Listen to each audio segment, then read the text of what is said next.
আজকে শোনাবো এক মুসলিম তরুণীর সত্য ঘটনা।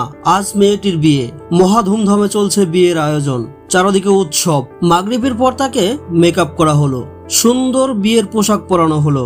এসব করতে করতে এশার নামাজের সময় হয়ে গেল। এমন সময় মেয়েটি তার মাকে বলল, মা, আমি ওযু করে এশার নামাজ পড়তে চাই। মেয়েটির মা বলল, তুমি কি পাগল হয়ে গেছো? সবাই তোমার জন্য বাইরে অপেক্ষা করছে। তাছাড়া ওযু করলে তোমার মেকআপ নষ্ট হয়ে যাবে, তোমাকে অসুন্দর দেখাবে। তখন তুমি মানুষের সামনে যাবে কি করে?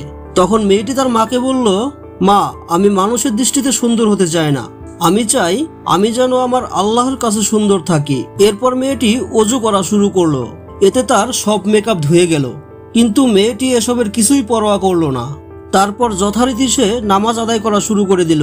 মেয়েটি তখনও জানতো না যে এটাই তার শেষ নামাজ। সে যখন সিজদায় গেল, তখনই তার রূহটা বের হয়ে গেল।